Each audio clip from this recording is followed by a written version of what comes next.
Bueno, entonces miremos a ver.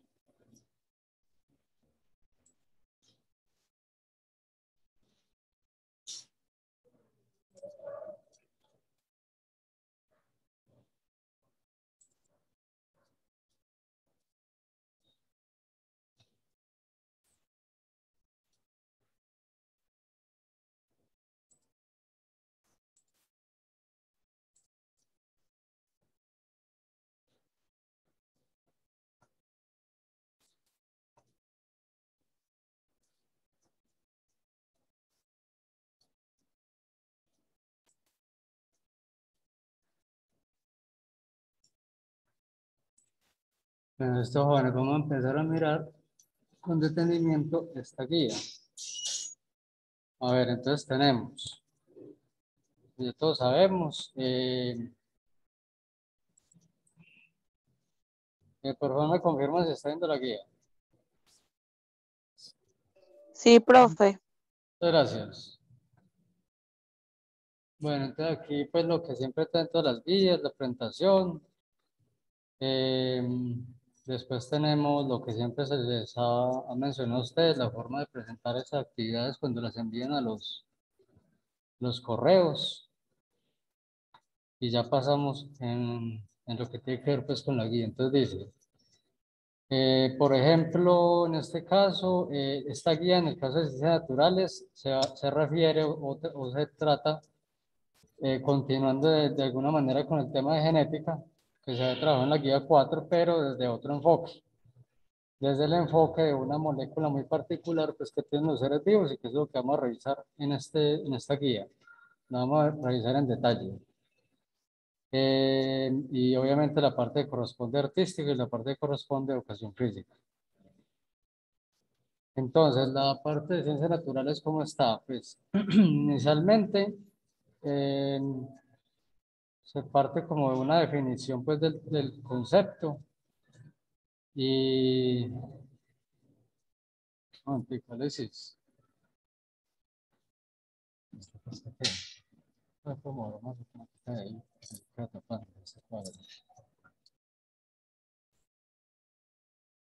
Lo ponía así.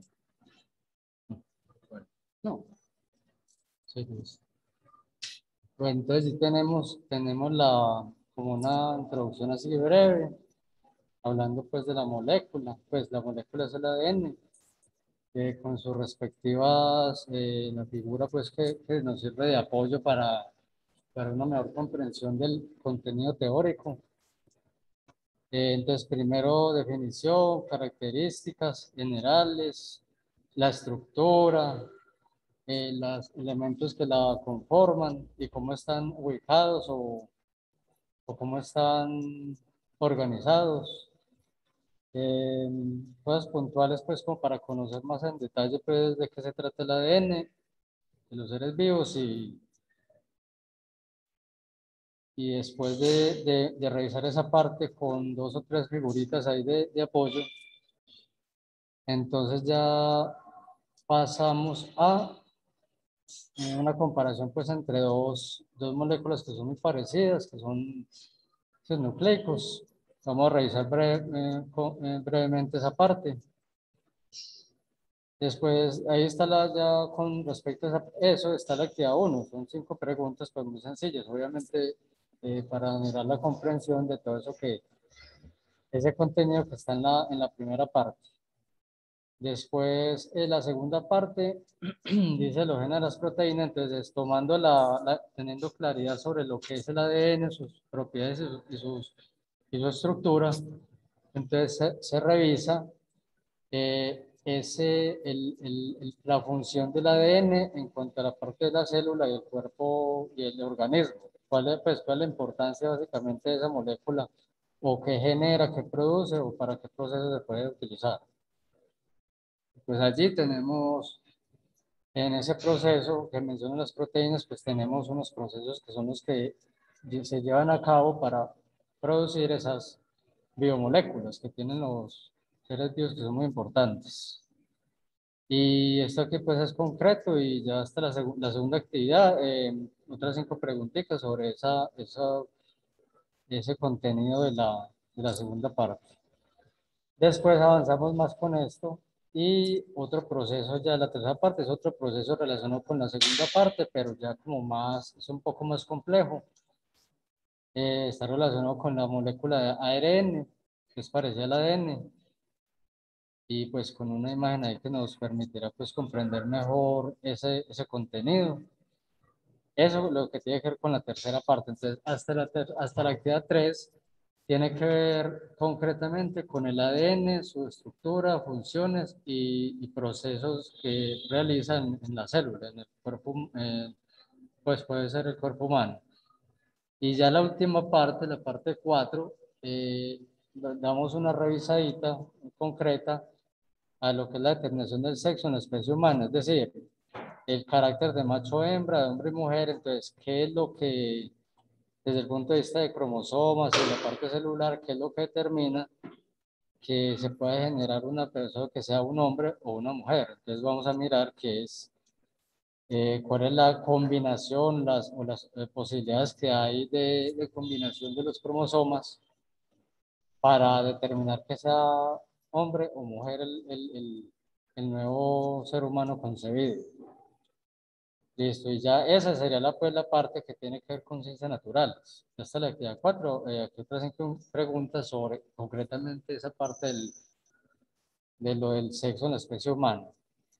Después aquí pasamos a la parte artística que se refiere al arte barroco. Ya pues el profe Mario pues más adelante ya abordará con más claridad y con más pues una explicación sobre ello. Listo. Eh, Después de esa es la actividad 5 y sigue la parte de educación física que está relacionada con el baloncesto. Aquí según el título que tenemos, con su respectiva actividad. Aquí vemos la actividad, pues todo lo que tiene que ver con lo que es desarrollo de educación física y la actividad relacionada con la asignatura de educación física. Y al final está el proyecto transversal, que en este caso tiene que ver con la contaminación, con estrategia de solución. Entonces vamos a, ahorita unos minutos, entre otras cosas, voy a hablarles de ese proyecto una vez, de qué se trata, para que tengamos como claro eso y ya mirar a ver en qué consisten las 2 preguntas que hay en la actividad 7 para hacerlas de la mejor manera posible. Listo. Y bueno, aquí al final, pues están los recursos adicionales. Ustedes saben que los recursos adicionales son son enlaces o información que le sirve a usted para profundizar en algún concepto, en algún tema de la guía, como un apoyo, como un apoyo a los temas de la guía.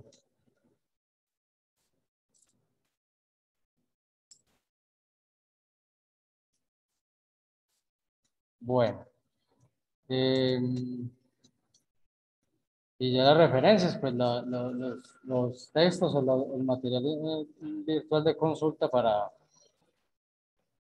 desarrollar la guía, obviamente. Listo. Bueno, eso es lo que tiene que ver con la estructura de la guía. Antes de comentarle algunas cosas sobre la guía, pues yo como tal les voy a decir lo siguiente. Revisando, a modo de recordarles, porque esto ya se les ha dicho mucho. Afortunadamente la gran mayoría de ustedes pues ya han entendido qué es lo que yo pretendo cuando envíen las actividades por el correo electrónico, cómo deben enviarlas, ya afortunadamente, pero sin embargo pues les voy a hacer un comentario breve sobre eso para que los que no, todavía como que no han entendido esa parte, pues a ver si logramos que la entiendan para facilitarme las cosas a mí, que yo soy el que califico las guías y todo listo. Vea. Recuerden, jóvenes, se les dijo que cuando usted envía el correo, hay una parte que es remitente, que es a donde usted lo va a enviar, en este caso el correo mío, el que usted ya conoce. Y la otra es, en el correo electrónico hay algo que se dice asunto. Eso es como el título del correo, es lo que se ve como el título ahí, lo primero que se ve cuando recibe el correo.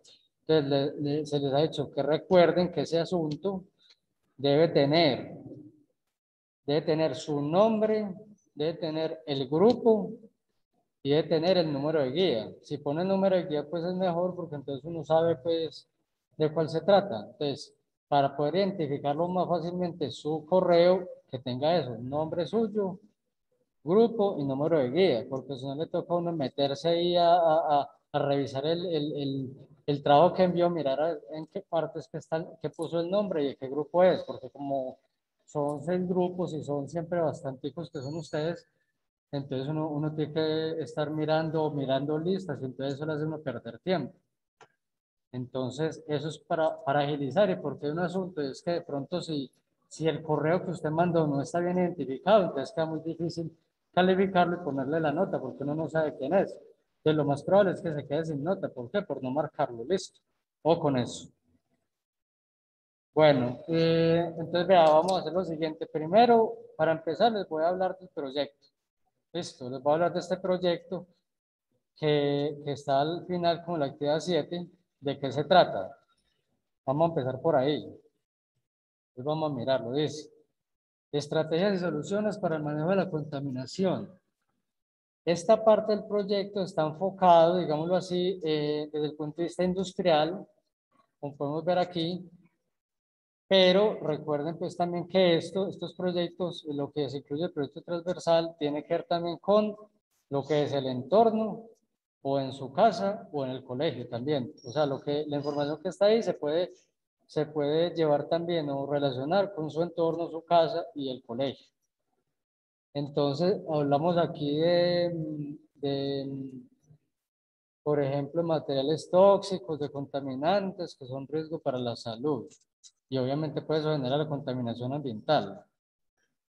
Entonces, ¿de qué trata? ¿De qué soluciones, qué estrategias se dan para manejar la contaminación ambiental? Entonces, por ejemplo, nos mencionan aquí depuradoras, filtros para regular las fuentes emisoras de contaminación, por ejemplo, los gases.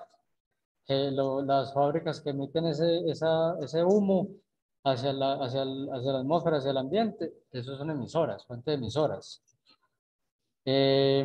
Entonces, también hay la contaminación de los residuos sólidos, por ejemplo, o lo que producen, digamos, las fábricas, o los mismos residuos que producen en su casa o en el colegio.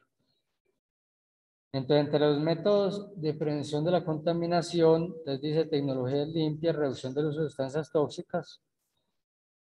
Esas sustancias tóxicas están muy relacionadas con sustancias químicas. Recuerden, las sustancias que producen en la industria, las industrias químicas, aunque son para productos de limpieza y todo eso, para facilitar y agilizar pues, la vida de nosotros, también es una fuente de contaminación potencial. Entonces hay que saber cómo utilizarlas o en lo posible de pronto no usarlas para no contaminar.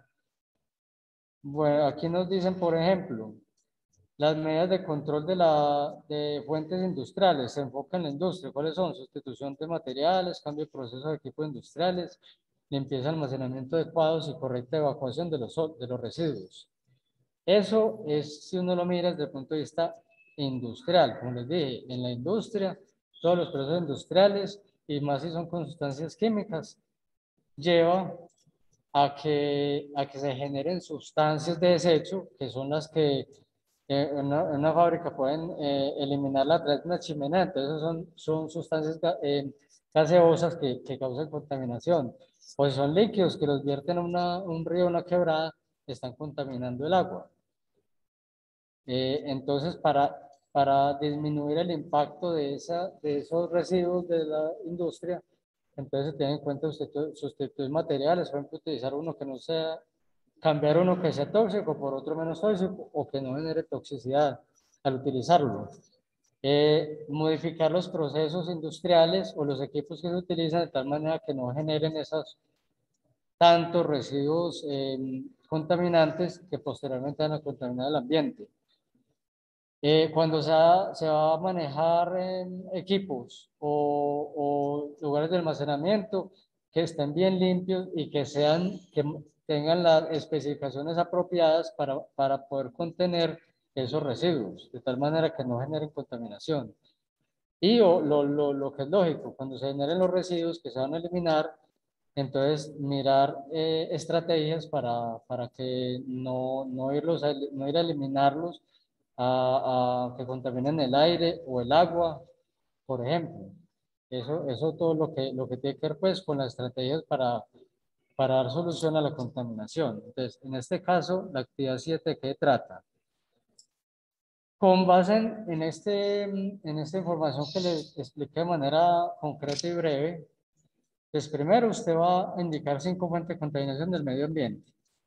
Puede tomarlas desde la información que está en la guía o también como consulta, usted averiguar 5 fuentes de contaminación del medio ambiente. Puede ser parecida a las que están en la guía o también otras adicionales.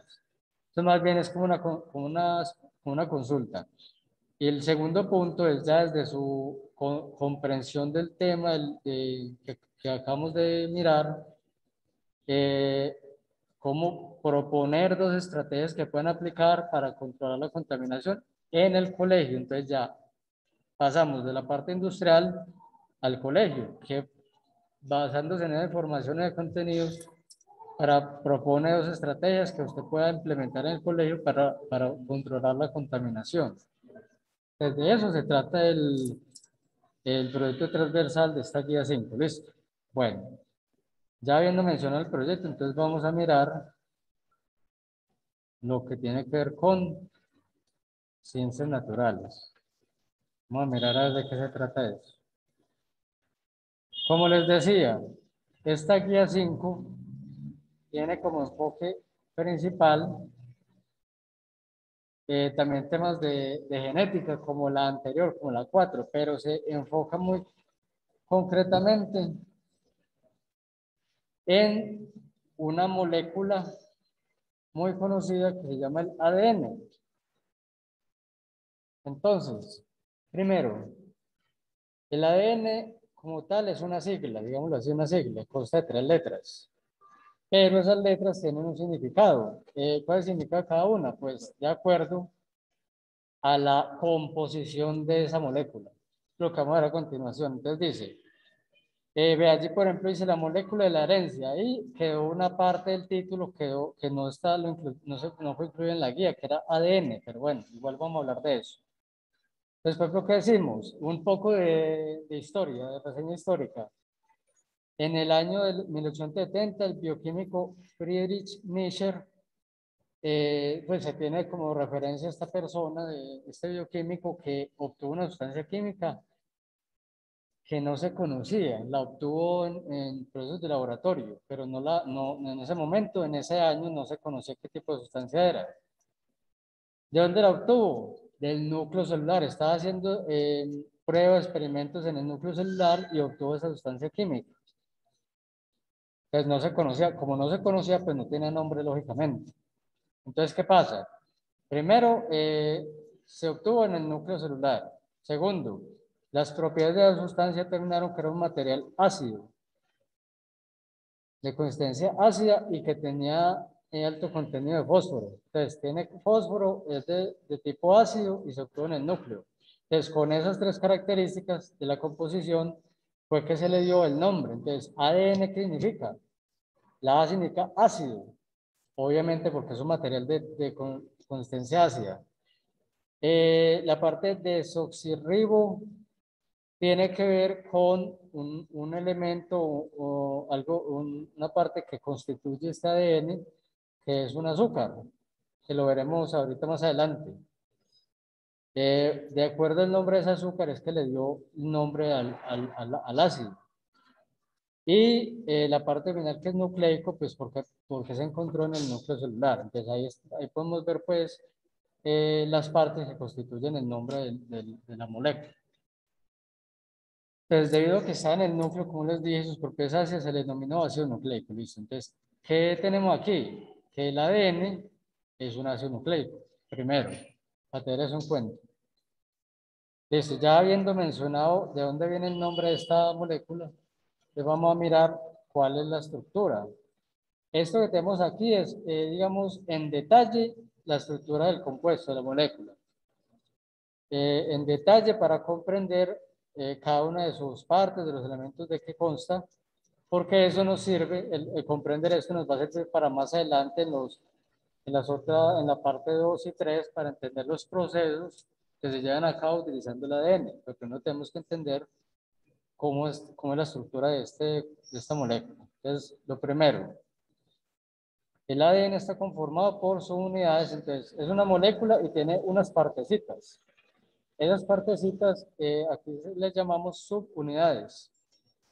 Y cada una de las partecitas se llaman nucleótidos. Ese fue el nombre que le asignaron a cada una de esas partes. Dice figura 1. Entonces ahorita vamos a mirar esta figura 1 a ver de qué se trata. Entonces esos nucleótidos están formados por tres elementos básicamente. Uno, un azúcar de 5 carbonos. Los azúcares son unos compuestos que tienen pues varias clasificaciones. Una de ellas es según, por ejemplo, la cantidad de carbonos en este caso. Entonces, el azúcar que conforma el ADN tiene la particularidad de que tiene a 5 carbonos. O sea, se puede mirar que ese azúcar tendría una forma geométrica muy, muy particular con esos 5 carbonos. Y el tipo de azúcar de 5 carbonos se llama desoxirribosa, como lo podemos ver aquí. Entonces, el desoxirribosa está relacionado con lo que les decía ahora, el ADN, desoxirribo. Esa parte, la D de ADN, tiene que ver con el nombre del azúcar que lo compone, desoxirribosa. Además del azúcar de 5 carbonos, tiene un grupo fosfato. El grupo fosfato es como una estructura que contiene el elemento fosfato. Entonces, esa es la particularidad de esa molécula, de esa estructura que tiene el grupo fosfato. Y el otro elemento es una base nitrogenada, también es un compuesto que tiene, entre otro elemento, el carbono, perdón, el nitrógeno. Pues por eso se le llama nitrogenada. Entonces, resumiendo, las partes en que está conformado el ADN se llaman nucleótidos. Cada uno de esos nucleótidos está formado por un azúcar de 5 carbonos que se llama desoxirribosa, un grupo fosfato y una base nitrogenada. Estos tres elementos son los que conforman un nucleótido, siempre. La diferencia, que vamos a ver más adelantico, la diferencia entre un nucleótido y otro tiene que ver con las bases nitrogenadas. Eso es lo que cambia, porque el azúcar es la misma y el grupo fosfato es también el mismo. No cambian, lo que cambia, lo que puede variar es la base nitrogenada. Bueno, entonces los 4 nucleótidos del ADN, entonces aquí que nos están diciendo que el ADN tiene 4 nucleótidos, lo que nos da a entender, por lo tanto, según lo que estoy diciendo yo, que las bases nitrogenadas, como les dije, las bases son las que varían, el azúcar y el grupo fosfato son los mismos. Por lo tanto, si son 4 nucleótidos, quiere decir que las bases serían 4, porque eso es lo que varía. Entonces tenemos 4 nucleótidos, 4 tipos de nucleótidos. Tienen el mismo grupo fosfato y azúcar, lo que les había dicho yo, pero difieren en sus bases. Lo que cambia, lo que varía, lo que hace diferencia un nucleótido de otro es el tipo de base nitrogenada que contenga. ¿Listo? Bueno, dicho esto, vamos a un momentico, yo miro aquí cómo está. Bueno, listo, vamos a mirar inicialmente esta figura. Dice figura 1, partes de un nucleótido. Entonces vamos a mirar lo siguiente. Primero, para comprender el nucleótido particularmente, cómo está conformado, cómo están organizados esas tres sustancias que lo conforman. Entonces decimos, grupo fosfato, aquí lo tenemos. Un azúcar de 5 carbonos. Aquí podemos ver que ese azúcar, vemos una forma geométrica. En cada una de esas esquinas de esta figura geométrica iría un carbono. Entonces ahí están los 5. Y aquí tenemos, al otro lado tenemos la base nitrogenada. Entonces podemos observar algo particularmente, dice, se ilustran las partes que conforman un nucleótido con sus ubicaciones correspondientes. Entonces tengamos en cuenta lo siguiente. Siempre que tengamos un nucleótido, siempre, digamos que en la parte central iría el azúcar. Y a un lado de ella estaría unida el grupo fosfato, como lo vemos aquí, a un lado. y al otro lado estaría la base nitrogenada. La base nitrogenada se une por un lado al azúcar y por el otro lado se une el grupo fosfato. Entonces siempre el orden va a ser grupo fosfato, azúcar y base nitrogenada. Listo. Ese es el orden. Ahora bien, esto que dice uniones o enlaces, ¿qué significa? Aquí lo que estamos viendo en la figura 1 es únicamente un nucleótido, uno solo. En forma general, ¿cómo está conformado? Listo. Recuerden que el ADN, como dijimos ahora, está formado por subunidades. ¿Qué quiere decir? Que cada una de estas que estamos viendo aquí está unida a otra unidad de esta, igualita, una de estas mismas. Entonces, un nucleótido se une a otro y este a otro, eso sucesivamente. Nucleótidos unidos entre sí, entre ellos, van formando lo que es la cadena de ADN. Y esta unión de enlaces quiere decir que aquí al lado derecho, donde está apuntando la flecha, hay algo a lo que está unido, en este caso la base nitrogenada, que lo veremos más adelante con otra gráfica, a qué está unido, pero por el momento vamos a decir eso, está unido a algo, ¿cierto? Listo, aquí lo único que estamos mirando por el momento es la estructura del nucleótido, es individualmente con sus elementos. Bueno, entonces, pues decía, el azúcar que vemos aquí, que le estoy mostrando, es la desoxirribosa, que le da el nombre a la molécula ADN, le da su nombre. Bueno, entonces dice, para continuar aquí, dice, después de decir esto, dice, las bases. Entonces vamos a hablar un poquito de las bases. Recordemos, como nos mencionaron aquí, que dijimos que eran 4 bases nitrogenadas. 4, ¿cierto? Entonces, vamos a mirar de qué se tratan esas bases. Primero, las bases que contiene el ADN son de 2 tipos. Entonces, estas bases las estudiaron los que estudiaron el ADN y según la estructura que tenían, las clasificaron básicamente en 2. Un tipo se llaman pirimidinas. Eso tiene que ver básicamente con la estructura de la base. O sea, no, aquí en este caso no vamos a entrar a profundizar, mirar detenidamente la estructura de las bases porque no es lo que nos interesa hablar más en general del ADN. Eso es como información para que la tengamos en cuenta sobre las bases nitrogenadas. Listo, entonces dice, pirimidinas son un tipo de bases. De las 4 bases que mencionamos que tiene el ADN, de las 4 bases, entonces, las pirimidinas son la timina y la citosina. Entonces aquí tenemos 2 nombres ya nos están dando. Una base se llama timina, una base nitrogenada, y la otra citosina. Estas 2, según su estructura, serían pirimidinas. El otro tipo de bases son las purinas, que tenemos las otras 2 obviamente, que son la adenina y la guanina. Según su estructura, se clasifican como purinas. Entonces, pirimidinas por un lado y purinas por otro. Listo. Ya con eso dicho, continuemos. Dice que en una cadena simple de ADN, o sea, ¿qué quiere decir cadena simple? Recuerden que yo les dije ahorita que un nucleótido va unido a otro, y este a otro, y este a otro. Entonces,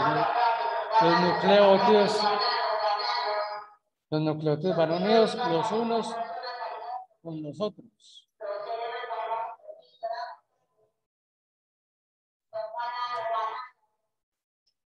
Bueno,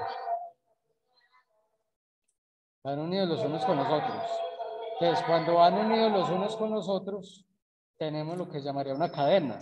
Así como usted tiene un collar que las pepitas van unidas una con otra, algo parecido. En esa cadena, el grupo fosfato de un nucleótido, entonces miremos aquí, vemos que el grupo fosfato está a un lado del azúcar, ¿cierto? Entonces, este grupo fosfato, este nucleótido, va unido al azúcar de otro. Entonces, otro nucleótido que iría aquí va unido a ese grupo fosfato al nucleótido que estamos observando. Algo así como que grupo fosfato se une a azúcar, grupo fosfato, azúcar, de un nucleótido y otro, así sucesivamente. Esto por el momento no es fácil de, pues solamente con el contenido del párrafo no es fácil de imaginar, pero con unas figuras que tenemos más adelante que les vamos a mirar, vamos a ver claramente cómo es esta distribución. Bueno, entonces dice, grupo fosfato nucleótido unido al azúcar de otro. Esta disposición, como la estamos mencionando, forma una cadena larga, la cadena que estamos hablando. Se llamaría, la podremos llamar un esqueleto, esa cadena. Entonces, ese esqueleto está formado ¿por qué? Por azúcares y grupos fosfatos.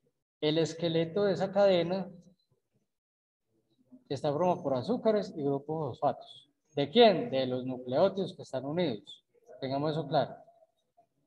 Bueno, y de ese esqueleto se derivan o se desprenden las bases. O sea, las bases no forman parte del esqueleto, sino que están aparte, por fuera del esqueleto. Entonces aquí nos dicen figura 2, entonces a continuación vamos a mirar la figura 2, que dice, vamos a ver claramente qué es lo que estamos hablando aquí, de cómo es la distribución de esos, de cómo es la organización de la cadena de ADN y cómo están unidos los grupos fosfatos, el azúcar y las bases. Las bases nitrogenadas se unen de la siguiente manera. Entonces, por un lado, grupos fosfatos unidos con azúcar de un nucleótido y otro. Y las bases se unen entre ellas. Ahorita veremos cómo se unen.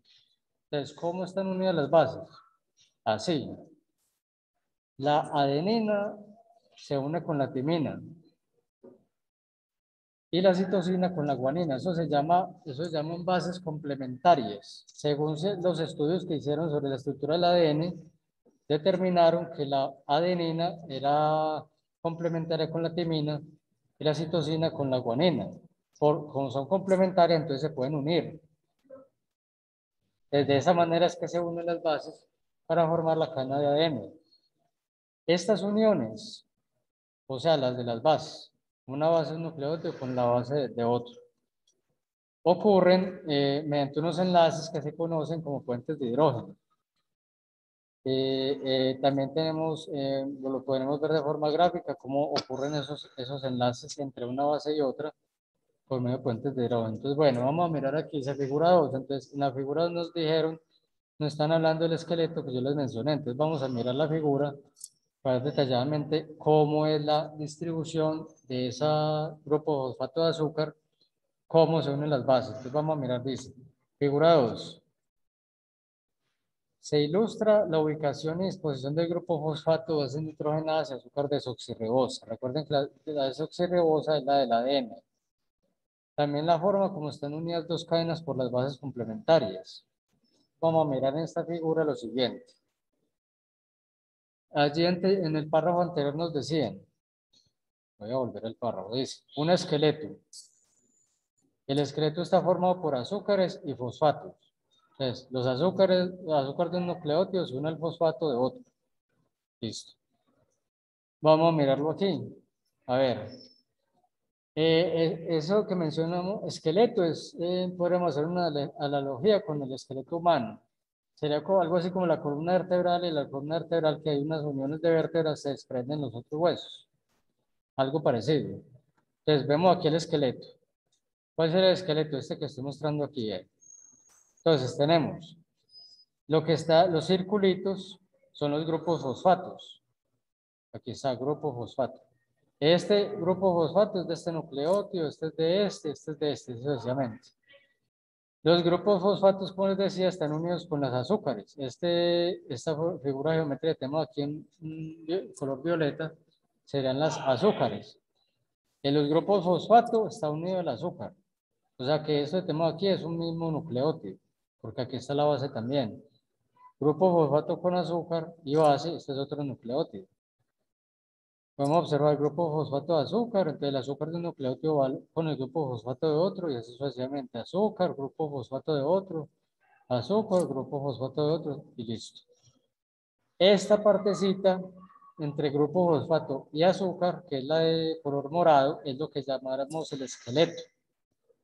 Esqueleto, entonces ahí están unidos los nucleótidos de esa manera, unos con otros. Estamos mirando el lado izquierdo por el momento, ¿listo? Este lado. Bueno, entonces dice allí, esqueleto y las bases se derivan o se desprenden de ese esqueleto. Entonces vamos a mirar cómo se desprenden. Vamos a mirar el primer nucleótido aquí en la parte de arriba. El grupo fosfato que tenemos aquí está unido al azúcar, a la desoxirribosa. Del esqueleto se desprende, se deriva, obviamente la base está unida al azúcar, como vimos ahorita. La base, ahí está. Se desprende así. Listo. Y ahorita dijimos que las bases se unen de una manera particular. Entonces vamos a mirar aquí cómo está unido esto. Grupo fosfato y azúcar. Entonces la base se deriva del esqueleto y en este caso tenemos, por ejemplo, la adenina, que es una base nitrogenada, la que estoy mostrando. Esa base está unida a este nucleótido, a este azúcar formando este nucleótido que tenemos aquí. Según la complementariedad de las bases, la adenina va unida a una timina. Entonces, al frente de esa adenina, vemos esta otra base, está al frente, que es la timina. Entonces, ahí está cumpliéndose lo que vimos ahorita. La adenina es complementaria con la timina. Hasta ahí vamos bien. Ahora bien, siguiendo ese mismo recorrido, digamos, por las bases, vemos que esta timina va unida a un azúcar. Aquí lo tenemos. Y el azúcar tiene unido aquí arriba, aunque no se ve el circulito, pero ahí está, con un grupo fosfato. Entonces aquí que tenemos otro nucleótido. Este nucleótido que tiene timina, por este lado está unido otro nucleótido con adenina. Entonces adenina se une con timina porque son bases complementarias. Y aquí están uniendo, las bases están uniendo dos nucleótidos, el de la izquierda con el de la derecha. Entonces esa es la manera como se unen las bases nitrogenadas, una base, una cadena sencilla que es la de la izquierda, con otra base, otra cadena sencilla que es la de la derecha. Bueno, entonces tenemos, a ver, vamos a bajar, dice. Entonces tenemos adenina con timina, luego seguimos. De este azúcar que tenemos aquí, va unida, este es de un nucleótido, va unida al grupo fosfato de otro nucleótido, que es el que está aquí abajito. Listo. Este grupo fosfato se unió con el azúcar. Y el azúcar se une con una base complementaria, con una base nitrogenada que es la citosina, la que está aquí en amarillo. Ya podemos ver que esta base es diferente a la anterior, que era adenina. Entonces, según el principio de complementariedad de las bases, la citosina se une con la guanina. Entonces, al frente vemos la guanina en azulito. Listo. Y la guanina está unida al azúcar del otro nucleótido que está al frente. Y ese azúcar está unida al grupo fosfato, entonces tenemos el otro nucleótido, tenemos el nucleótido de la izquierda y el nucleótido de la derecha. Están unidos por las bases nitrogenadas que vemos aquí. Y así podemos ir diciendo sucesivamente. Tú no puedes seguir, por ejemplo, descendiendo de esta figura diciendo el azúcar de este grupo, de este nucleótido, se une al grupo fosfato del siguiente nucleótido. Este grupo fosfato está unido al azúcar y el azúcar se une con otra base nitrogenada que es la timina en este caso. La timina, por la complementariedad de las bases, se une con una adenina al frente. La adenina va unida con la base, va unida con el azúcar de este otro nucleótido y ese azúcar va unida a un grupo fosfato del otro nucleótido. Entonces, ¿qué podemos observar aquí hasta el momento? Primero, el esqueleto que les mencionaba sería este. O sea, el esqueleto está como externamente a la izquierda y a la derecha en este esquema. El esqueleto está formado por grupo fosfato con adenina, perdón, con azúcar, grupo fosfato con azúcar, grupo fosfato con azúcar y así sucesivamente, según la cantidad de nucleótidos que estén unidos. Lo mismo ocurre aquí al lado derecho. Es exactamente igual, grupo fosfato con azúcar, grupo fosfato con azúcar, grupo fosfato con azúcar, así sucesivamente. El esqueleto. Y para unir esos dos esqueletos, desde la izquierda con el de la derecha, están las bases nitrogenadas, aquí las vemos. Si en un nucleótido tenemos la adenina, entonces al frente debe ir o corresponde la timina, por la complementariedad de las bases. Ahí esa timina está uniendo, o sea, la adenina, pero está también uniendo el nucleótido de la derecha con el de la izquierda, como podemos observar aquí. Listo. Y entonces ocurre lo mismo que les dije en ese esqueleto de la izquierda. Aquí el de la derecha ocurre lo mismo que el de la izquierda. Bueno, esa que les estoy mostrando aquí en la figura 2 es la estructura del ADN realmente, ¿cierto? Teniendo en cuenta el esqueleto de grupo fosfato con azúcar y cómo se unen las bases que luego con la base complementaria unen los nucleótidos entre sí. Listo.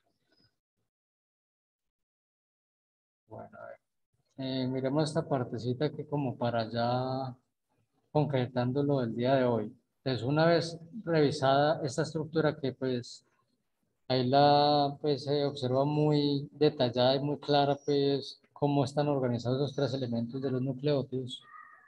Pues ahora vamos a ver en detalle esa unión entre las bases. Aquí arriba que decía, están de la siguiente manera, adenina con timina y citosina con guanina. Esas bases que se unen están unidas mejor por unos enlaces que se llaman puentes de hidrógeno. Eso es un tipo particular de enlaces que, como según su nombre, pues nos da idea de que tiene que el hidrógeno, el elemento hidrógeno, tiene que ver con esa unión, está relacionado con esa unión. Entonces vamos a mirar eso. Dice figura 3. Se ilustran en color rojo los puentes de hidrógeno que unen las bases complementarias del ADN. La adenina con timina por 2 enlaces y la guanina con citosina por 3 enlaces. ¿Qué significa eso? Lo que muestra la figura 3 es que aquí está mostrando como en detalle, digámoslo así, las bases que aquí veíamos en color, adenina con timina, citosina con guanina y así sucesivamente, solamente las bases. Aquí este esquema de la figura 3 no nos está mostrando ni el azúcar ni el grupo fosfato. Por otro lado, tenemos, entonces, según la complementariedad de las bases, la guanina va con la citosina. Si la guanina está a un lado, la citosina está al otro, o sea, al frente. Si la timina está al lado izquierdo o a un lado, la adenina está al frente, están unidas así. Ahora bien, hay que mirar una particularidad aquí. Estas franjas rojas son los puentes de hidrógeno. Entonces, ¿qué podemos ver aquí? En este primero aquí vemos al elemento hidrógeno. Entonces, está formando un enlace con otro el hidrógeno de esta base, citosina, está formando un enlace con el oxígeno de la otra base, la que está al frente. Aquí abajito otro enlace en rojo. Aquí podemos ver el hidrógeno de esta base guanina con el nitrógeno de la base citosina, formando un enlace. Y aquí tenemos otro. Si miramos en las dos bases que están debajo, la timina con la adenina, podemos observar un enlace y aquí debajo el otro enlace. Entonces, ¿cuál es la particularidad? Que cuando se unen la guanina con la citosina, como está en la parte de arriba, está primero, es por medio de 3 enlaces. O sea, la guanina con citosina estarían unidas por 3 puentes de hidrógeno. Y la timina con la adenina estarían unidas por 2 puentes de hidrógeno. Esto son particularidades de esta unión entre las bases que pues es bueno que uno tenga conocimiento de ello. Por ejemplo, ¿cuántos enlaces se forman entre la guanina y la citosina? ¿Cuántos se forman entre la timina y la adenina? Digamos, ¿cuál es la importancia de esos enlaces puentes de hidrógeno? Muy sencillo. En la figura 2, como yo les dije, nos mostraban al lado izquierdo, hay unos nucleótidos unidos de arriba hacia abajo. Listo. Y al lado derecho lo mismo. Este esqueleto de la izquierda también está unido al esqueleto de la derecha. O sea, las dos cadenas, la cadena simple de la izquierda con la cadena simple de la derecha. Están unidas como por medio de las bases, como las vemos aquí. Y las bases están unidas de qué manera? Por puentes de hidrógeno, como lo vemos aquí. Lo que permitiría concretamente que las dos cadenas de ADN, las dos cadenas sencillas, estén unidas una con la otra, entonces serían los puentes de hidrógeno las bases nitrogenadas. O sea que si esos puentes no existieran, no estarían unidas las dos cadenas simples y no se podría tener realmente la estructura del ADN, que la veremos más adelante. Cómo es realmente el ADN que está allí en nuestras células, en el núcleo. Eso, entonces hay que tenerlo claro. Por ejemplo, usted quiere tener claro, primero, un nucleótido, ¿cómo está formado?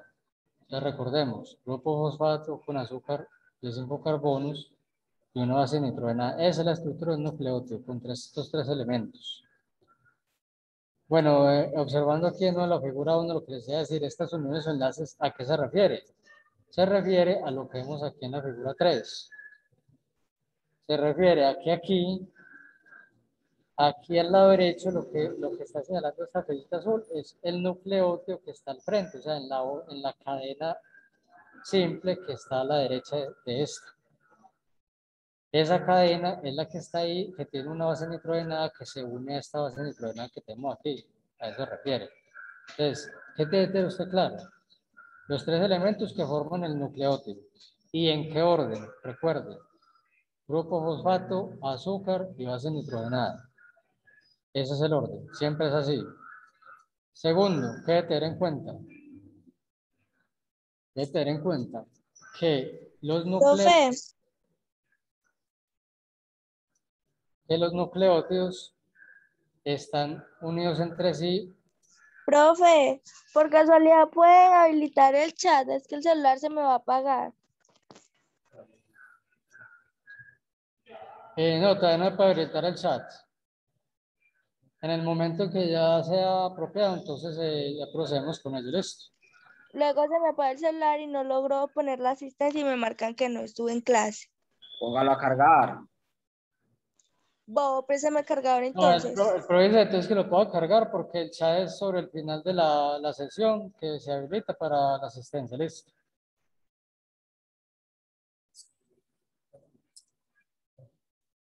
Pues ya sigue. Listo, entonces lo que les decía, tener en cuenta los tres elementos nucleótidos. Segundo, que los nucleótidos están unidos entre sí formando una cadena, un esqueleto que está con grupo fosfato y azúcar. Ese es el segundo aspecto. Tercero, de ese esqueleto del grupo fosfato de azúcar se desprenden las bases, o sea, hacia un lado. Listo. Y al frente de ese nucleótido va otro, que tiene otra base nitrogenada, como tenemos aquí. Y eso hace, entonces, al unirse una base con otra, hace que se cumpla la complementariedad de las bases. Y eso además hace que la cadena sencilla que tenemos aquí, por ejemplo, a la izquierda, se pueda unir con la cadena sencilla de la derecha para formar la estructura real y correcta del ADN. Y tercero, que esas dos cadenas de ADN se pueden unir porque las bases están unidas entre sí por los puentes de hidrógeno. Entonces, lo clave ahí también son los puentes de hidrógeno. Sin esos puentes de hidrógeno, las cadenas serían sencillas y no se podrían unir, por lo tanto no podría haber la estructura real del ADN, que es lo que vamos a mirar en la próxima sección. ¿Listo? Bueno, jóvenes, entonces hasta ahí vamos a llegar por el día de hoy en la parte de tiene que ver conciencias. La parte de tiene que ver conciencias. ¿Qué nos quedaría pendiente? Entonces aquí, esta parte se da doble hélice, eso lo vamos a mirar la próxima clase. Recuerden, entonces, repase esta parte que estudiamos hoy, porque para comprender bien eso de la doble hélice, usted tiene que tener claro lo que le expliqué hoy. Listo.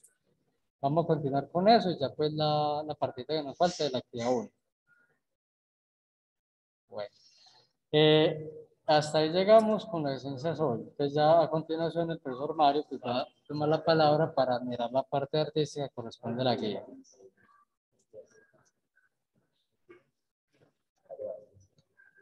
¿Listo, profe?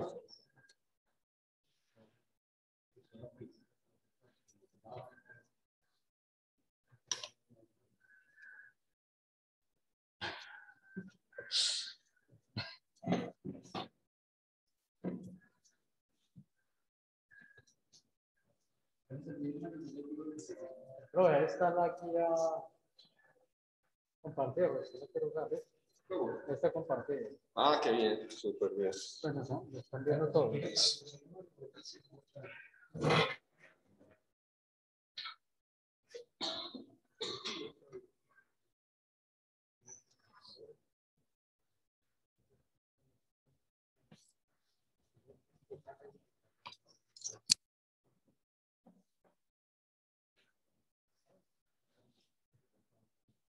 Muchachos, buenos días.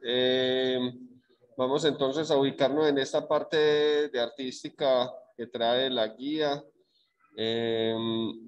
Quiero que tengamos en cuenta que para esta unidad temática vamos a abordar el tema de historia del arte. En este caso nos toca abordar el periodo del arte barroco, que es un arte que surge a principios de 1600 e incluso llega hasta el siglo XVIII, o sea, 1700. Quisiera escucharlos a ustedes, a ver qué entienden por barroco. ¿Qué es barroco? A ver, ¿quién me contesta, porfa? De los que están ahí en pilosos. Pueden pastelear, pueden a ver qué referencia tienen del arte barroco. ¿Con qué lo podemos asociar? A ver quién me dice. Le voy a preguntar. Por aquí tengo la planillita. A ver. Bueno, le voy a preguntar a alguien que yo sé que es juiciosa. Vamos a ver. Dayana Cárdenas. Dayana, ¿estás por ahí? ¿Me estás escuchando?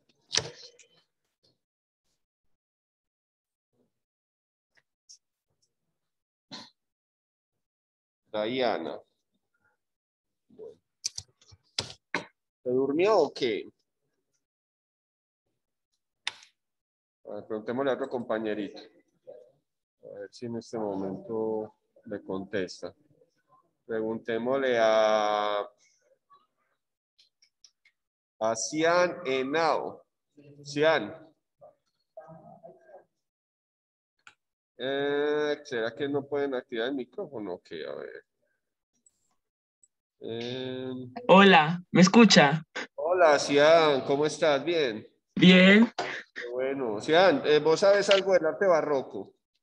Pues por lo que yo tengo como definición, es algo que tiene como muchas cosas, pero es como muy cargado, pero no llega tanto a lo extravagante. Eso, qué buena definición. ¿La pasteleó o se la sabía? Pues me la sabía. Ah, qué bien. ¿Sabe de dónde viene la palabra barroco? De la era victoriana, ¿no? Ajá, mira, barroco se le decía en Portugal a las perlas cuando los pescadores de perlas sacaban perlas de formas extrañas o dos perlitas juntas, le decían barrocas o barruecas, que significa de formas extrañas, formas exageradas. Entonces apuntaste muy bien con la definición que me diste ahí, Cian. Muchas gracias. Tranquilo, profe. Bueno, súper bien. Entonces me encanta ver que hay estudiantes ubicados ahí que ayudan a otros compañeritos a motivarse ahí con el conocimiento de la historia del arte. Entonces, barroco es una palabra que se puede aplicar a muchas cosas, no solamente al arte. Pero recordemos esa época, recordemos que era el arte el arte del palacio, los reyes, los nobles, la iglesia. Entonces había mucho dinero, mucho poder ahí involucrado y por eso era un arte, digamos, que se asocia mucho con esa dimensión decorativa y casi llegando a la extravagancia. Todo lo que son los repujados, los calados, trabajos de apliques en los muebles, en las paredes, todo lo que eran los relieves, las pelucas. Recuerden esa época en que todo el mundo, los hombres y las mujeres usaban pelucas grandísimas. Incluso había nobles que usaban pelucas tan grandes que necesitaban sirvientes ahí teniendo la peluca todo el tiempo para donde se moviera. ¿Se imaginan eso? Entonces pensemos en que era una época en la que importaba mucho la apariencia. Incluso ahí yo les dejé una frasecita que tienen que ver con eso. ¿Listo? Bueno, es todo un movimiento cultural el arte barroco. Yo quiero entonces que que aprovechemos este momentico para de pronto ver un videito que nos va a ilustrar muy bien lo que es el barroco, las características y el contexto social, a entenderlo en los diferentes fenómenos, las diferentes expresiones que tiene esta corriente artística. A ver, aquí veamos entonces, vamos a ver por aquí un video. Vamos a dejar de presentar un momentico. Yo voy a buscar aquí el video. A ver. Un momento, porfa. Entonces.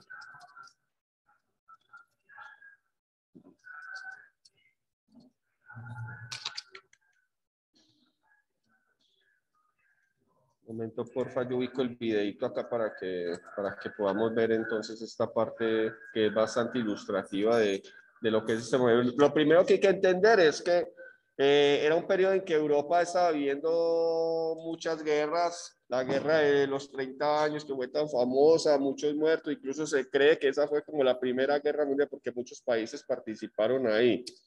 Y el hambre, la guerra, el afán de la iglesia por recuperar el terreno que había perdido después de la reforma protestante. Bueno, vamos a ver un poquito de eso acá. Ustedes me dicen, por favor, si el volumen está bien. ¿Listo? A ver. Y en este video vamos a hablar del barroco. El barroco es difícil de definir, pero su significado se amplió muchas veces. Al principio, en el siglo XVIII, la palabra barroco se usaba despectivamente para hablar del arte que vino después del Renacimiento. Derivado de la palabra portuguesa. Ahí lo estamos escuchando bien, muchachos. Alguien que me diga, por favor. Hola, ¿sí estamos escuchando? Sí, profe. Listo. profe. Muy bien, gracias. Bueno, entonces ahora lo va a poner. Esa para las perlas irregulares, y quería decir extravagante o desordenado, parecido como los renacentistas hablaban del gótico. Pero con el tiempo, no solo perdió ese sentido peyorativo, sino que se usó para describir otros aspectos de la cultura de la época. Nosotros nos centraremos en el arte, pero deben saber que la mentalidad y hasta una ciencia barroca. A fin de cuentas, todo está conectado. Por eso se lo define como un periodo de la historia cultural. ¿Y qué pasa con el arte barroco entonces? Bueno, es algo más fácil de delimitar. Un movimiento artístico que se desarrolló entre las últimas décadas del siglo XVI y las primeras del XVIII, principalmente en Europa y América, con centros en Italia, España y los Países Bajos. Cada lugar con sus particularidades regionales. Tiene muchas continuidades con el Renacimiento, que ya tiene su video en el canal, pero también rechaza sus fundamentos, creando una estética original y profundizando lo que el manierismo comenzó. Principalmente ya no busca una belleza idealizada, se caracteriza por el movimiento, la tensión, la emotividad y la complejidad. Esto lo podemos ver en todas las ramas del arte, hasta en la música de Bach y Vivaldi. Miren si no estas comparaciones. La primera y para mí la más clara es la diferencia entre el David de Miguel Ángel y el de Bernini. Es el mismo personaje, pero con dos visiones opuestas. El primero para... A ver, ¿estamos viendo la imagen ahí del video? No. ¿No? No, profe. Profe, yo le dije que no estaba escuchando bien y que no estaba compartiendo el video. Momentico, por favor. Entonces, gracias ahí por decirme. A ver, yo comparto aquí. Ya se me hacía raro. Ahí sí lo estamos viendo, ¿cierto? Sí. Sí. Ahí. Perfecto, listo. Entonces... Derivado de la palabra portuguesa para las perlas irregulares, y quería decir extravagante o desordenado, parecido como los renacentistas hablaban del gótico. Pero con el tiempo, no solo perdió ese sentido peyorativo, sino que se usó para describir otros aspectos de la cultura de la época. Nosotros nos centraremos en el arte, pero deben saber que también se habla de una religiosidad, mentalidad y hasta una ciencia barroca. A fin de cuentas, todo está conectado, por eso se lo define como un periodo de la historia cultural. ¿Y qué pasa con el arte barroco entonces? Bueno, es algo más fácil de delimitar. Un movimiento artístico que se desarrolló entre las últimas décadas del siglo XVI y las primeras del XVIII, principalmente en Europa y América, con centros en Italia, España y los Países Bajos. Cada lugar con sus particularidades regionales. Tiene muchas continuidades con el Renacimiento, que ya tiene su video en el canal, pero también rechaza sus fundamentos, creando una estética original y profundizando lo que el manierismo comenzó. Principalmente ya no busca una belleza idealizada, se caracteriza por el movimiento, la tensión, la emotividad y la complejidad. Esto lo podemos ver en todas las ramas del arte, hasta en la música de Bach y Vivaldi. Miren si no estas comparaciones. La primera y para mí la más clara es la diferencia entre el David de Miguel Ángel y el de Bernini. Es el mismo personaje, pero con dos visiones opuestas. El primero pareciera estar posando, el segundo coloca todo su esfuerzo en atacar con su onda. Un artista prioriza la perfección anatómica, el otro la acción y la emoción. Algo muy parecido podemos ver si comparamos la Piedad, también de Miguel Ángel, con la de la Catedral de Notre Dame. El rostro de la segunda muestra mucha más tristeza. Y hablando de Cristo, encontramos lo mismo en estas dos pinturas sobre la crucifixión. La primera es de Rafael y la segunda de Rubens. Miren la luz, el movimiento, los rostros. El detalle más interesante es la sangre de Cristo. De un lado, los ángeles recogen las pocas gotas derramadas por el Hijo de Dios. Del otro, Jesús es un hombre de carne y hueso, sufriendo su sacrificio. Lo mismo pasa con los cuerpos representados. A la izquierda las gracias de Botticelli, a la derecha las de Rubens, mucho más naturales. Antes prácticamente nadie pintaba un dios de la guerra como el de Velázquez tampoco. Para terminar, un ejemplo de la arquitectura. Claramente algo cambió para que pasemos de Santa María Novella en Italia a la fachada de Santiago de Compostela en España. Eso que cambió fue el contexto histórico. El mundo era muy diferente y con él cambiaron los puntos estéticos, es decir, lo que el público valoraba y quería ver. El siglo XVII fue bastante sombrío. Hubo un descenso demográfico, pestes e incluso el clima fue el más frío en mucho tiempo, causando problemas en la agricultura. Además estuvo repleto de guerras, como la Guerra de los 30 años, la más sangrienta de Europa hasta el momento. En política los reyes buscaron el poder absoluto, destacándose Luis XIV, el rey sol de Francia. Incluso en filosofía, Descartes, exponente del racionalismo, concluía que solo podía estar seguro de que existía porque pensaba. No sorprende que se pasara de considerar que las columnas griegas eran perfectas a inventar las columnas salomónicas como las del Baldacchino en San Pedro. A esto tenemos que sumar las fuertes diferencias regionales. En el barroco es mucho más importante el dónde que el cuándo. Tomemos a España y los Países Bajos, los dos centros más importantes. El primero era católico y monárquico y con una nobleza fuerte. El segundo, en cambio, era protestante y ensayaba una confederación en la que la burguesía predominaba. En España, por lo tanto, los principales mecenas fueron reyes, señores y religiosos, mientras que en los Países Bajos fueron comerciantes o banqueros. Todo eso nos lleva a la división tradicional entre dos barrocos, uno protestante y burgués en el norte de Europa y otro católico y monárquico en el sur, aunque había casos mixtos como Inglaterra. El público, los temas y las intenciones variaron, y lo podemos comprobar en todas las ramas del arte. Empecemos por la arquitectura. Los ejemplos más destacados provienen de la Europa católica y monárquica, ya que son iglesias y gigantescos palacios. Su característica principal es la abundante ornamentación, prácticamente sin dejar espacios vacíos en los muros. Se mantienen elementos de la antigüedad como las columnas, arcos y frontones, pero se multiplican. Sobre todo se ven muchas más líneas curvas. También aumenta la escala de los edificios. Veamos algunos ejemplos. En Italia probablemente el más importante sea la fachada de la Basílica de San Pedro en el Vaticano. En Francia destaca el Palacio de Versalles, que construyó Luis XIV. En España existen muchas iglesias, como la Catedral de Murcia, por mencionar alguna. Algo muy interesante para mí es cómo el estilo se mudó a México, donde entre mis favoritas se encuentran Santa Prisca de Tasco, en México, y la iglesia de la Compañía en Cuba. Continúo brevemente con la escultura. Al ser también un arte costoso, se desarrolló principalmente por encargo de nobles y reyes. El escultor más importante sin duda es Gian Lorenzo Bernini. No solo hizo el David, que mostramos antes, sino que entre sus muchas esculturas la más destacada es el Éxtasis de Santa Teresa, una obra maestra que combina detalle, movimiento y expresividad. Por otro lado, estoy seguro de que todos escucharon hablar de la Fontana de Trevi, en Roma, de Nicolás Sali, pero me gustaría mostrarles también el transparente de la Catedral de Toledo, de Narciso Tomé. Para terminar nos queda la pintura. ¿Cómo fue que los pintores tradujeron este nuevo gusto y estas nuevas intenciones? Desde lo técnico, la evolución más importante tiene que ver con el dominio de la luz. Los pintores usan pinceladas gruesas para reproducir mejor las luces y sombras, con las que resaltan partes de la escena y le dan naturalidad y dramatismo. Por otro lado, la composición también se complejiza, con más detalles llegando a veces a ser sobrecargado. Además, se busca movimiento en las escenas, por lo que suele parecer que estamos viendo un instante congelado en el tiempo, como si en cualquier momento los personajes fueran a moverse. Para esto se utilizan muchas líneas curvas y diagonales, que transmiten tensión y acción. Por último, algo muy característico es que al no buscar esa belleza idealizada, los pintores no tienen miedo de mostrar alegría, sufrimiento, esfuerzo, tristeza o incluso fealdad. El barroco es más cercano a la realidad del Renacimiento. Otra gran innovación tiene que ver con los temas representados. Las pinturas religiosas e histórico-mitológicas siguen siendo muy populares, pero también se multiplican otras, como paisajes, autorretratos, naturalezas muertas y las llamadas pinturas de feria, que muestran escenas de la vida cotidiana.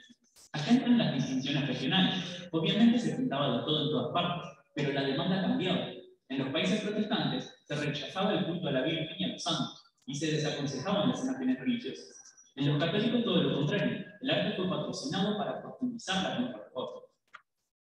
Se puede decir que el barroco nació en Italia, y entre los pintores más importantes de estos primeros años se encuentra Caravaggio.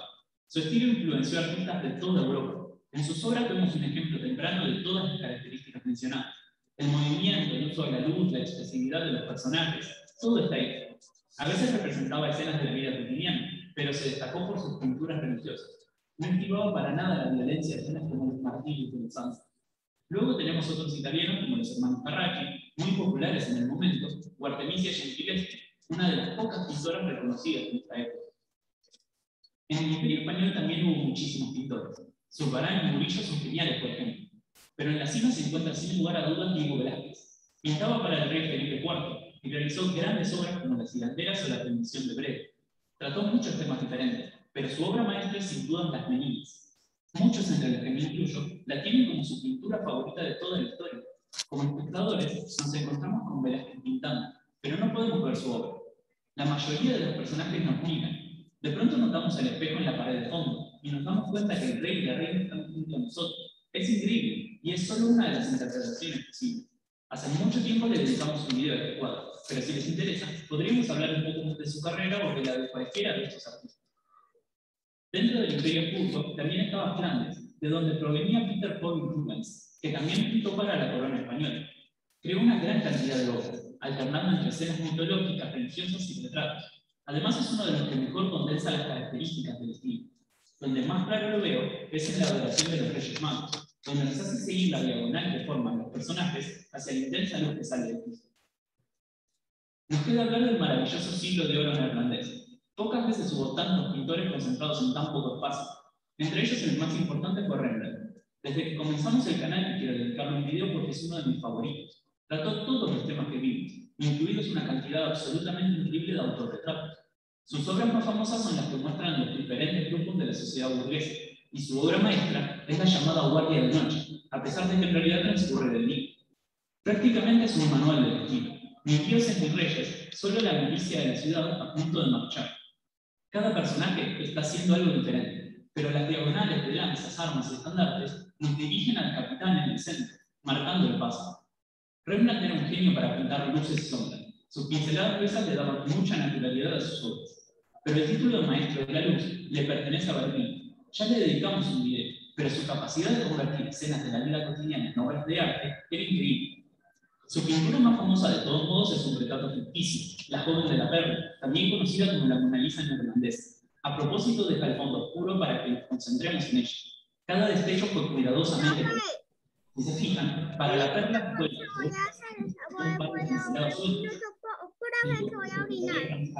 nos quedaron afuera decenas de maestros, pero usamos algunas de sus obras a lo largo del video. El fin del barroco está marcado por la transición al arte rococó y luego el neoclasicismo. El primero es para algunos un barroco tardío, pero el segundo directamente lo rechaza para volver a la estética griega y romana. Pero eso es todo por hoy. Bueno, muchachos, ¿qué es lo interesante ahí? Lo interesante es que sepamos que hubo dos momentos importantes en el desarrollo del barroco. La reforma protestante y la contrarreforma católica. ¿Qué fue lo que pasó ahí? Es cuando uno me pregunta por qué aparecen tantos desnudos, por qué aparece tanta decoración, tantos palacios, tantas catedrales con tanta decoración, aquí en América también. ¿Por qué? Precisamente porque la iglesia estaba en ese afán de atraer más fieles a raíz de que había surgido un movimiento protestante en Alemania. Bueno, ya más después les explicaré a fondo eso. Yo le quería hacer una preguntita aquí. Ya tengo aquí la nota de Cian de 8B, muy bien, le puse el 5 y lastimosamente tengo que poner el 0 a Dayana, que no me contestó. Vamos a preguntarle a otro compañerito aquí a ver si de pronto contesta. Preguntémosle a Fran Edwin Tavares. Fran Edwin, ¿cómo estás? Contesta, por favor. Bueno, Fran Edwin no contesta, ahí le pongo su notica también. Es importante la participación, muchachos. A punta de guía no vamos a ganar, tenemos que participar también. Fran Edwin, listo, aquí le pongo la nota. ¿Quién libremente quiere participar? Le voy a hacer una preguntita cortica, básicamente que me cuente un dato del video, una conclusión del video, por favor.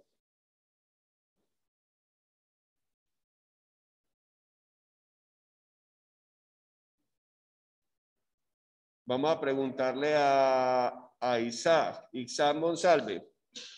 Isaac, háblame, por favor. Yo no sé si es que ustedes están yendo a fritar tajadas y dejan ahí ese computador encendido, muchachos, pero ahí se van ganando la nota respectiva. Listo, entonces ahí le pongo a Isaac Monsalve también su nota. Por favor, me habla Juan Zapata.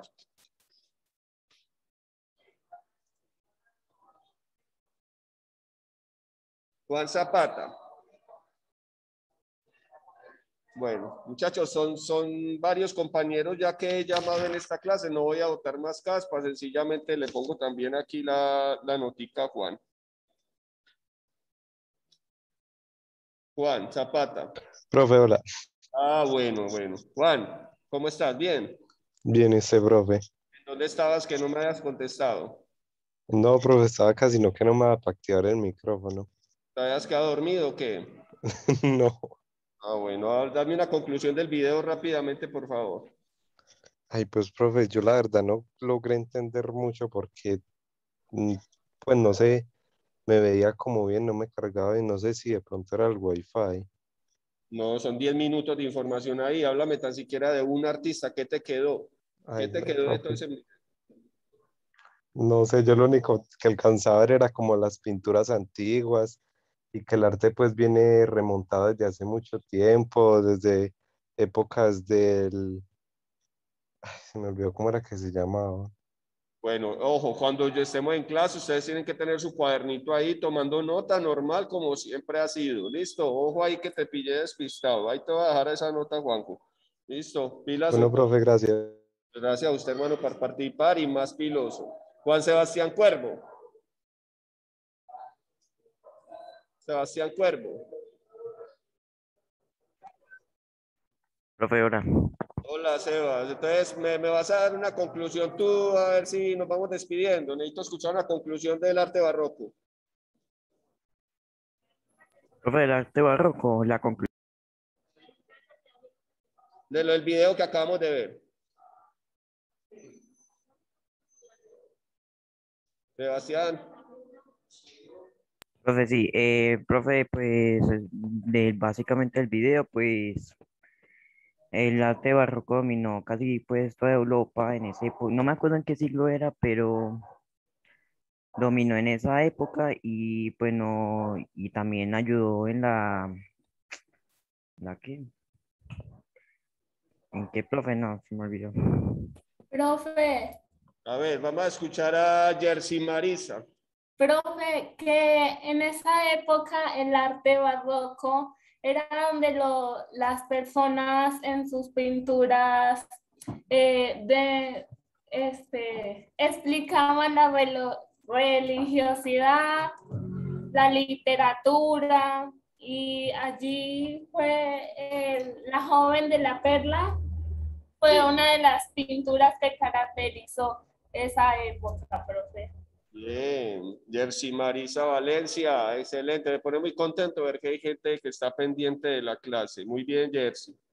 Muchachos, bueno, ahí la acompañen, se portan bien y ya la próxima clase seguimos hablando de esto. Entonces, yo creo que ya nos cogió aquí la hora. Es tiempo entonces de finalizar. No sé si hay alguna preguntita, algún aporte antes de ir terminando. Bueno, Profe, muchachos. activa el chat. Sí, el chat. Un momento, por favor. Yo les activo aquí el chat. Voy a... ¿De dónde es que está el chat de esto? ¿De dónde es que pongo el chat? Aquí. Eso. Dale acá. Todos. Listo. Muchachos, ya está activado. Espero que para la próxima que nos encontremos pueda sacar mejores notas que hoy. Listo, ahí les dejo de todas maneras la inquietud para que sigamos estudiando ese periodo de la historia del arte. Ya la próxima les voy a preguntar ese asunto de la reforma protestante y la contrarreforma, que fue lo que influenció mucho este estilo. ¿Listo? Muchachos, bueno, ahí nos seguimos viendo. Hasta luego. Muchas gracias por la atención a los que estaban ahí. Muchas gracias, chao. Bueno, me voy, chao. Chao, profe, gracias. Suerte, con gusto. Chao, profe. Bye.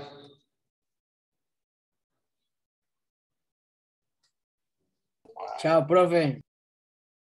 Hasta luego.